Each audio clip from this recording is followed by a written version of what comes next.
Hi friends, வணக்கம். Welcome to our channel. இன்றைக்கி இந்த வீடியோவில் எப்படி ஒரு கும்பகோணம் கடப்பா பண்ணுறதுன்னு பார்க்கலாம். இது வந்து கும்பகோணம், தஞ்சாவூர் சைட்லலாம் ரொம்ப ஃபேமஸ். இட்லி, தோசை, சப்பாத்தி, பூரி எதுக்கு வேணாலும் நம்ம சைட் டிஷ்ஷாக யூஸ் பண்ணிக்கலாம். வாங்க இது எப்படி பண்ணுறதுன்னு பார்க்கலாம். ஃபர்ஸ்ட் அரைக்கிறதுக்கு தேவையான பொருட்கள் என்னென்னு பார்த்துக்கலாம். அரை மூடி தேங்காவை துருவி எடுத்துக்கோங்க. சோம்பு 1 டீஸ்பூன், ஒரு 3 பல்லு பூண்டு, 2 பச்சை மிளகாய் எடுத்துக்கலாம். இதை நல்லா மிக்சியில் மையாக அரைச்சி எடுத்துக்கோங்க சட்னி பதத்துக்கு. அடுத்த ப்ரிப்பரேஷன் என்னன்னு பார்க்கலாம். இதுக்கு வந்து பாசிப்பருப்பும் உருளைக்கிழங்கும் தான் தேவையான பொருட்கள். பாசிப்பருப்பை அரை கப் எடுத்துக்கோங்க. அதை கொஞ்சம் 15 மினிட்ஸ் சோக் பண்ணிவிட்டு அதையும் ஒரு பெரிய உருளைக்கிழங்கையும் ஒரே குக்கரில் 2 பாத்திரத்தில் வச்சு நல்லா மையாக வேக வச்சு எடுத்துக்கோங்க. அப்புறம் உருளைக்கிழங்கை கட் பண்ணி இந்த மாதிரி பீசஸாக எடுத்துக்கலாம். சில பேர் வந்து இந்த உருளைக்கிழங்கையும் நல்லா மசிச்சே சேர்த்துப்பாங்க. நீங்கள் அப்படி கூட சேர்த்துக்கலாம் வேணும்னா. இது மாதிரி போட்டிங்கன்னா உங்களுக்கு வாயில் கடிப்படும், அது கொஞ்சம் நல்லாயிருக்கும். அதனால நான் இந்த மாதிரி சேர்த்துருக்கேன். ப்ரிப்ரேஷன்ஸ்லாம் முடிஞ்செடுத்து இப்போ இதுக்கு தேவையான பொருட்கள் என்னென்னு பார்த்துக்கலாம். முதல்ல தாளிக்கிறதுக்கு தேவையான பொருட்கள் கடுகு, சோம்பு, ஒரு பிரிஞ்சி இலை, ஒரு துண்டு பட்டை, 2 கிராம்பு, கொஞ்சமாக கருவேப்பிலை இலைகள், அப்புறம் ஒரே ஒரு வெங்காயத்தை நல்லா ஃபைனாக சாப் பண்ணி எடுத்துக்கோங்க. ஒரு தக்காளியை ஃபைனாக சாப் பண்ணி எடுத்துக்கலாம். அப்புறம் ஏற்கனவே வேக வச்ச உருளைக்கிழங்கு, அப்புறம் பாசி பருப்பு வேக வச்சது, தேவையான அளவு உப்பு, அப்புறம் நம்ம அரைச்ச பேஸ்ட். இவ்வளோ தான் இதுக்கு தேவையான பொருட்கள். வாங்க இது எப்படி பண்ணுறதுன்னு இப்போ பார்க்கலாம். இது ரொம்ப சிம்பிளான ப்ரிப்ரேஷன், ஈஸியாக பண்ணிடலாம். ஃபர்ஸ்ட் ஒரு கடாய் எடுத்து வச்சுக்கலாம் அடுப்பில். அதில் வந்து ஒரு 2 ஸ்பூன் ஆயில் விட்டுக்கலாம். உங்களுக்கு தேங்காய் எண்ணெய் பிடிக்குன்னா அது கூட விட்டுக்கலாம். அதில் கொஞ்சமாக கடுகு போட்டுக்கோங்க. கடுகு நல்லா பொரியட்டும். இப்போ கடுகு நல்லா பொரிஞ்செடுத்து இப்போ வந்து 1 டீஸ்பூன் அளவுக்கு சோம்பு போட்டுக்கலாம். நம்ம ஏற்கனவே அரைக்கிறதுலையும் போட்டிருக்கோம். இதுவும் நல்லா ஆயிலில் ஃப்ரை ஆகட்டும்.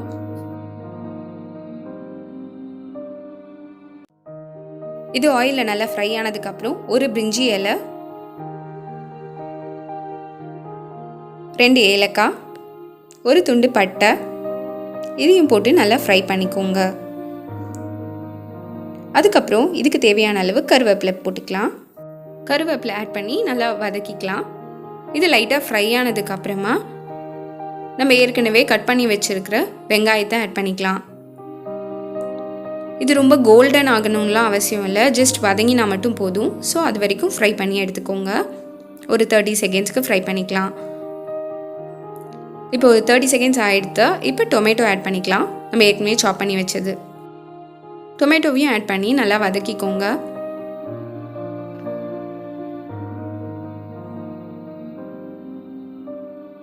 இப்போ இதுக்கு தேவையான அளவு உப்பு போட்டுக்கலாம். உப்பு போட்டால் சீக்கிரமாக வேகும். ஸோ இப்பயே ஆட் பண்ணிக்கிறோம் உப்பை. தக்காளி வந்து நல்லா மஷி ஆகிற வரைக்கும் வதக்கிக்கலாம். ஒரு 2 மினிட்ஸில் மஷி ஆகிடும். ஸோ இப்போ பார்த்தீங்கன்னா உங்களுக்கு தெரியும் நல்லா தக்காளி வதங்கிடுது. இப்போ வந்து நம்ம அரைச்சி வச்சுருக்கிற தேங்காய் பேஸ்ட் ஆட் பண்ணிக்கலாம்.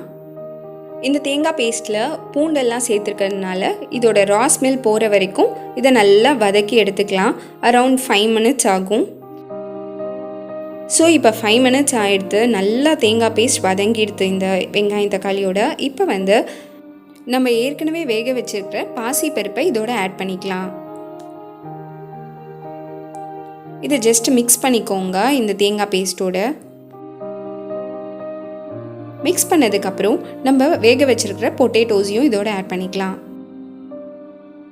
இது எல்லாமே ஏற்கனவே வெந்தது தான், ரொம்ப நேரம் வேக வைக்கணும்லாம் அவசியம் இல்லை. கடப்பா வந்து நார்மலாக கொஞ்சம் வாட்டரியாக தான் இருக்கும், ரொம்ப திக்காலாம் இருக்காது.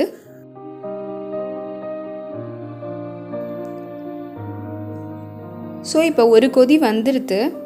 இப்போ வந்து கொஞ்சமாக தண்ணி ஆட் பண்ணிக்கலாம். ஸோ இந்த கன்சிஸ்டன்சியில் தான் கடப்பா இருக்கும். ஏற்கனவே நம்ம பைத்தம்பருப்புலாம் ஆட் பண்ணியிருக்கனால கொஞ்சம் நேரம் கழித்து கொஞ்சம் கெட்டியாக கூட சான்ஸ் இருக்குது. அதனால் கொஞ்சம் வாட்டரியாகவே பண்ணிக்கோங்க.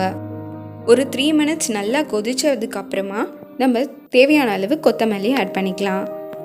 கொத்தமல்லி ஆட் பண்ணி நல்லா மிக்ஸ் பண்ணி விட்டுக்கோங்க. கடப்பா நார்மலாக இந்த கன்சிஸ்டன்சியில் ஒயிட்டாக தான் இருக்கும். இதில் மஞ்சப்பொடி எதுவுமே சேர்க்க மாட்டாங்க.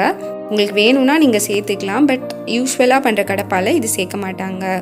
ஸோ இப்போ நல்லா கொதிச்செடுத்து ஒரே ஒரு கொதி. இப்போ கடைசியில் ஒரே ஒரு டீஸ்பூன் தேங்காய் எண்ணெயை ஆட் பண்ணிக்கலாம். இதோட தேங்காய் எண்ணெய் ஃப்ளேவர் ரொம்ப நல்லாயிருக்கும் கடப்பாக்கு. வேணும்னா நீங்கள் ஆட் பண்ணிக்கலாம், இல்லாட்டினா ஸ்கிப் பண்ணிக்கலாம் கூட. இப்போ அடுப்பை ஆஃப் பண்ணிடலாம். அவ்வளோதான், நம்மளோட கடப்பா சூப்பராக டேஸ்டியாக ஃப்ளேவர்ஃபுல்லாக ரெடி ஆகிடுது. இந்த கடப்பாவை இட்லி, தோசை, பூரி, சப்பாத்தி எதோட வேணாலும் நீங்கள் சைட் டிஷ்ஷாக வச்சு சாப்பிட்டுக்கலாம். ரொம்ப ஃப்ளேவர்ஃபுல்லாக டிஃப்ரெண்ட் டேஸ்ட்டில் இருக்கும். நீங்கள் கண்டிப்பாக ட்ரை பண்ணி பாருங்கள். உங்களுக்கு இந்த வீடியோ பிடிச்சிருந்ததுன்னா நம்ம சேனலுக்கு சப்ஸ்கிரைப் பண்ண மறந்துடாதீங்க. தேங்க்ஸ் ஃபார் வாட்சிங். பை.